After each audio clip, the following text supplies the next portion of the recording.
झालं का? अरे एक आवाज जोरात द्या ना, जय भीम. सूर्यकांत वाघमारे या मंचकावर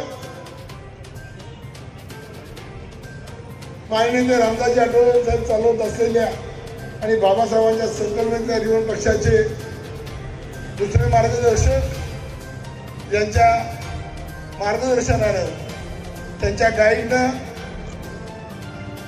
हा महाराष्ट्र सन्माननीय नेते रामदासजी आठवले हा देशातला कारभार चालवतात. ते या रिवण पक्षाचे राष्ट्रीय महासचिव सन्माननीय अविनाशजी मातेकर, गौतमजी वाघमारे या व्यासपीठावर उपस्थित असलेल्या आमच्या भगिनी येणार आहे आणि आपण त्याला सगळीजण लढ म्हणणार आहे असं आपलं नेतृत्व सन्माननीय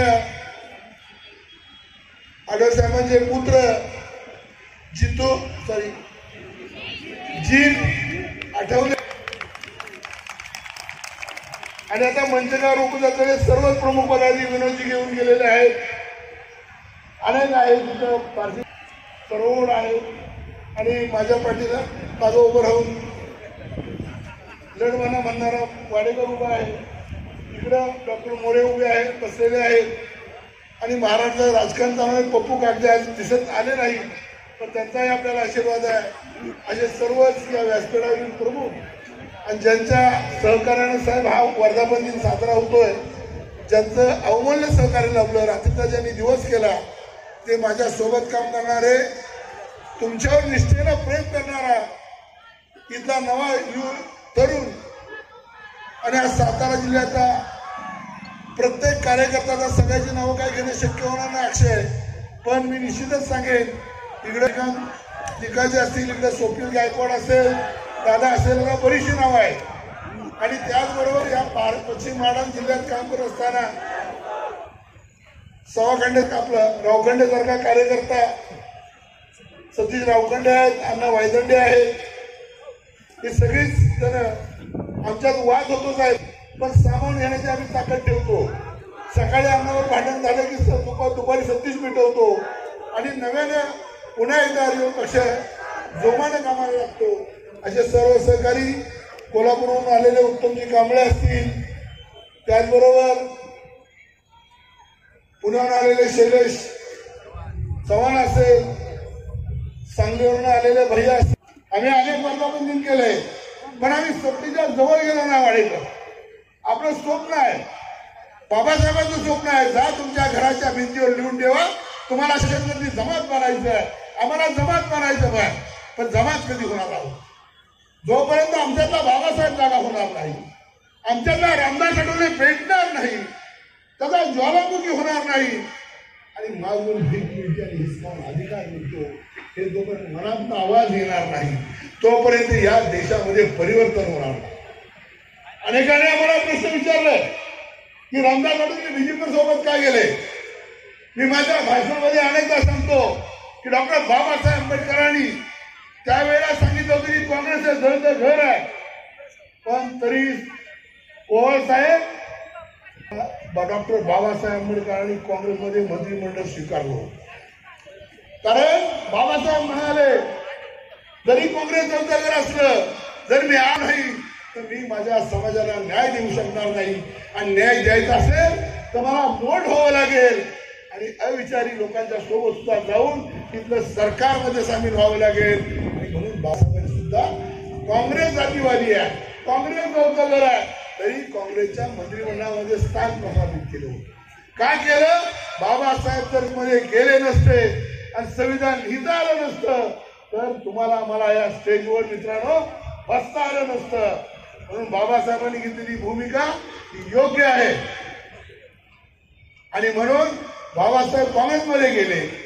त्यानंतर रामदास काँग्रेस बाबासाहेब काँग्रेसच्या मंत्रिमंडळात गेले, काँग्रेसमध्ये नाही गेले, मंत्रिमंडळात गेले, सरकारमध्ये सामील झाले आणि त्यांनी आपलं अस्तित्व जिवंत ठेवून तुम्हाला आम्हाला न्याय दिलेला आहे.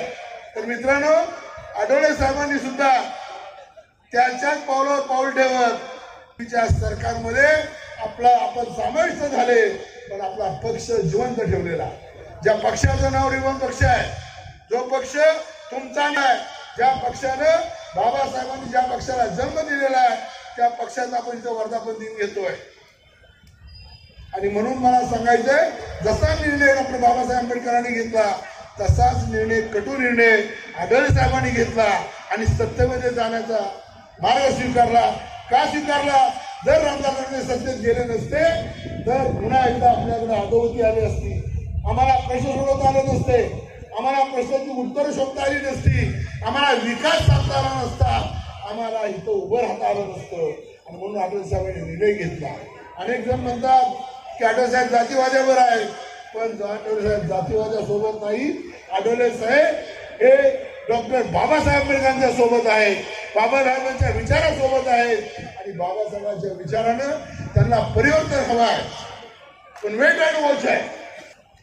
वेळ कधी येते त्याची वाट आपण पाहतोय.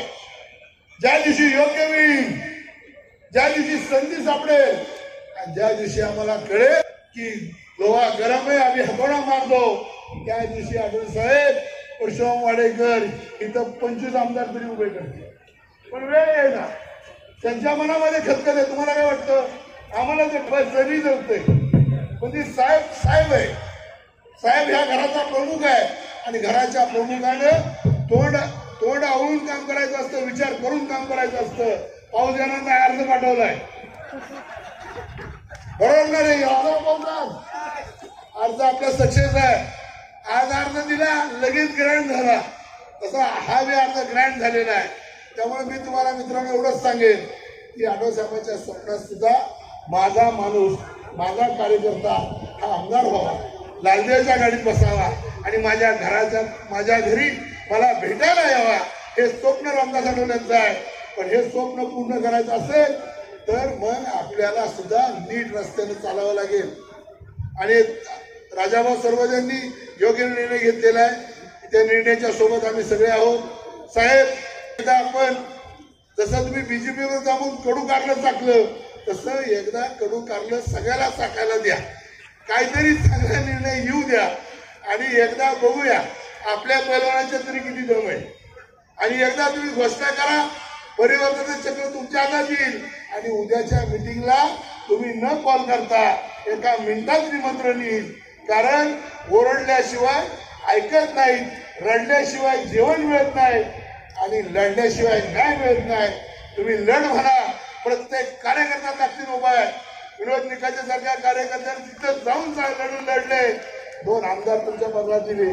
अरे त्या विनोद निकालच्यासाठी जोरदार टाळ्या झाल्या पाहिजेत. आणि इथं सुद्धा राजाभाऊ तुमच्या नेतृत्वाखाली 10 आमदार झाले पाहिजे. जोरदार टाळ्या वाजवा. आम्ही तुमच्यासोबत येऊ, आम्हाला लढायचं आहे.